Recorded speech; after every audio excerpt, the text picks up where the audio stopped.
जय हिंद दोस्तों। संकल्प जीएस एकेडमी में आप सभी का स्वागत है। पिछले वीडियो में हम लोगों ने भाग संख्या 2 को देखा था, जिसमें नागरिकता की चर्चा की गई थी। उसमें हमने आपको ये बताया था कि नागरिकता प्राप्त करने की 5 विधि से आप नागरिकता को प्राप्त कर सकते हैं और 3 विधि से किसी के नागरिकता को रद्द कर दी जा सकती है।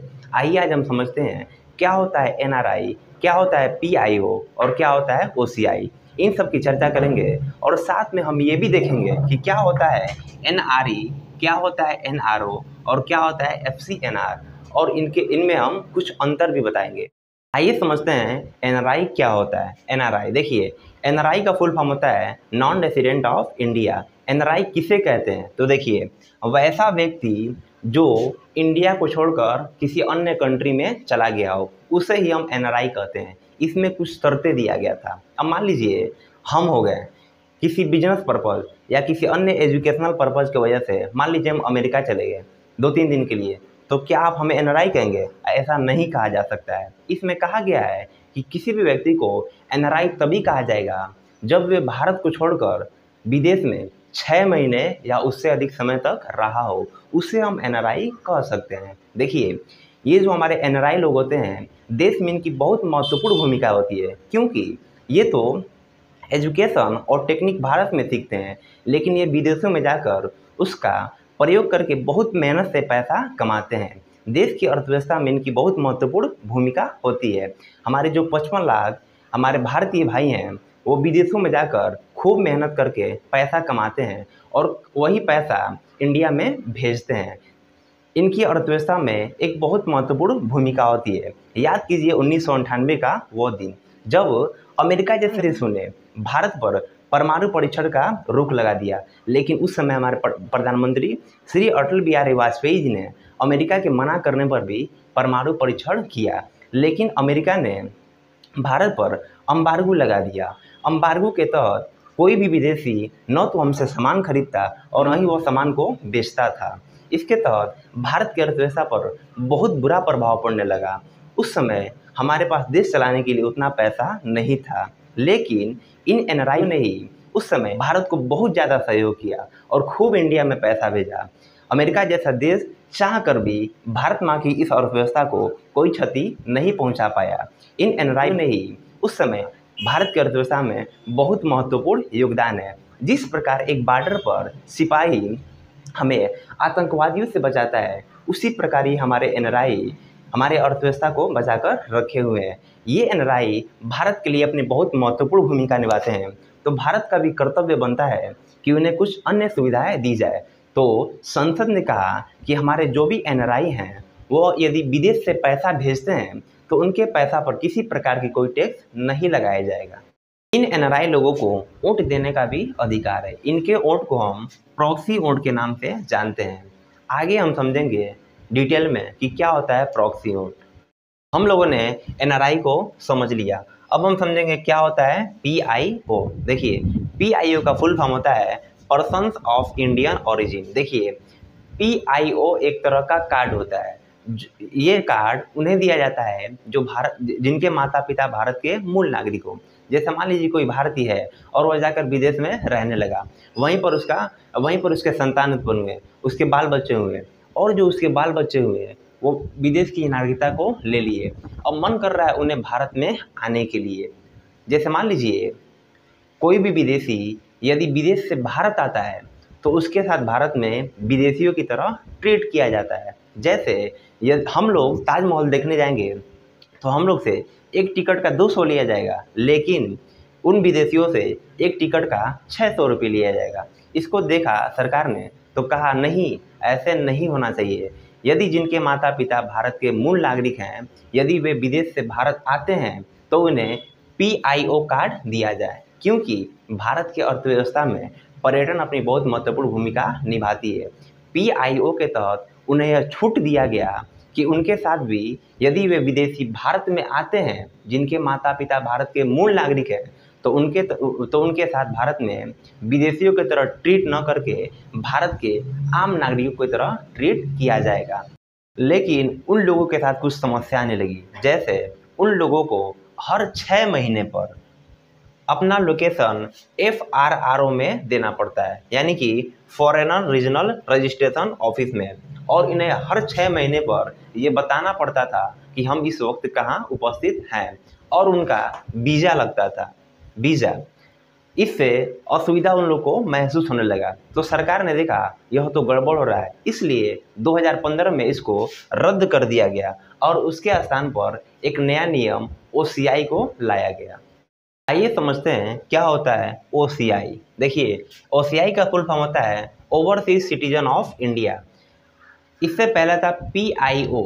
PIO के कमियों को दूर करके OCI को लाया गया। OCI को 2005 में लक्ष्मीमल सिगवी समिति की सिफारिश पर जोड़ा गया। जैसे कि आप सब जानते हैं कि PIO के तहत जो भी व्यक्ति विदेश से भारत में आता था उसको प्रत्येक 6 महीने पर FRRO यानी कि फॉरेनर रीजनल रजिस्ट्रेशन ऑफिस में अपना लोकेशन बताना पड़ता था हर 6 महीने पर। लेकिन OCI में ऐसी कोई प्रावधान नहीं था, OCI में लोकेशन देना जरूरी नहीं था।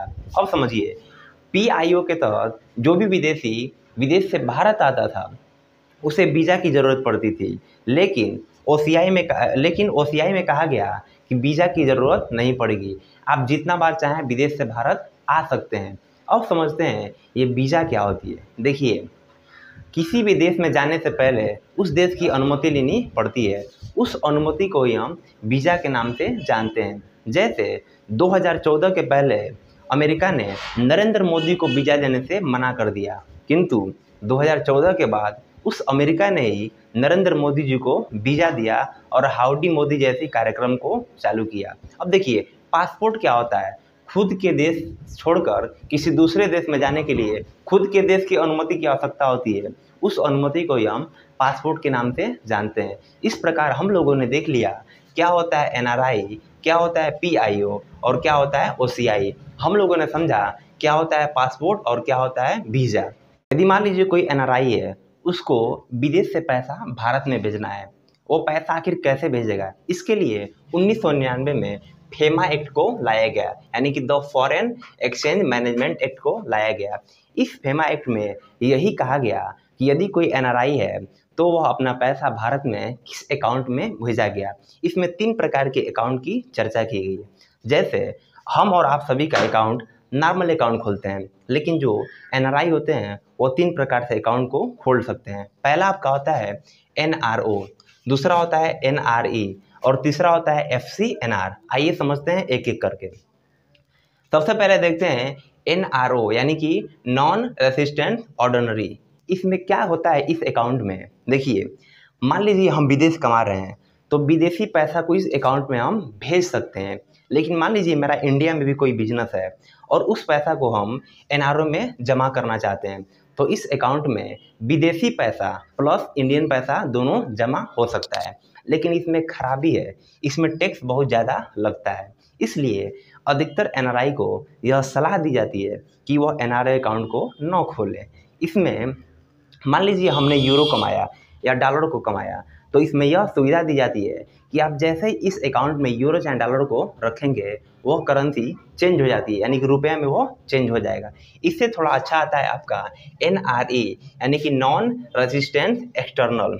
इसमें क्या होता है कि सिर्फ आप विदेश के पैसा को ही रख सकते हैं, यानी कि इंडियन पैसा को आप नहीं रख सकते हैं। इसमें एक अच्छी बात यह होती है कि इसमें टैक्स नहीं लगता है, लेकिन इसमें भी करेंसी चेंज हो जाती है। अतः किसी भी NRI को NRO अकाउंट खोलने की सलाह न देकर NRA अकाउंट खोलने की सलाह दी जाती है। अब देखिए, कई हमारे सॉफ्टवेयर इंजीनियर भी होते हैं जो NRI होते हैं, उनको ग्लोबल मार्केटिंग करनी होती है, तो उनको यह सलाह दी जाती है कि वो NRO और NRA अकाउंट न खोलकर FCNR अकाउंट को खोलें।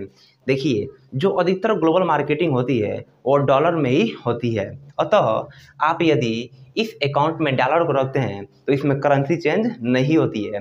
यदि आप डॉलर रखते हैं तो डॉलर ही रहेगा, यूरो रखते हैं तो यूरो ही रहेगा। इसलिए जितने भी हमारे बड़े बड़े सॉफ्टवेयर इंजीनियर हैं वो NRO अकाउंट को न खोलकर FCNR अकाउंट को खोला जाता है। FCNR का फुल फॉर्म होता है foreign currency non resident account. इस प्रकार हम लोगों ने देख लिया क्या होता है एनआरआई, क्या होता है पीआईओ और क्या होता है ओसीआई। हमने 3 प्रकार के अकाउंट की भी चर्चा की, एनआरओ, एनआरई और एफसीएनआर। इस प्रकार हमने भाग संख्या 2 को पूर्णतः खत्म कर दिया। आगे हम समझेंगे भाग संख्या 3 को, जिसमें हमारे मूल अधिकार की चर्चा की गई है। मान लीजिए हम सभी भारत के नागरिक हैं, हमें भारत में क्या क्या अधिकार दिया जाता है, हमें कहाँ तक घूमने का अधिकार है, इन सब की चर्चा भाग संख्या 3 में किया गया है, जिसे हम मूल अधिकार के नाम से जानते हैं। बने रहिए हमारे साथ, मिलेंगे नेक्स्ट वीडियो में। तब तक के लिए जय हिंद।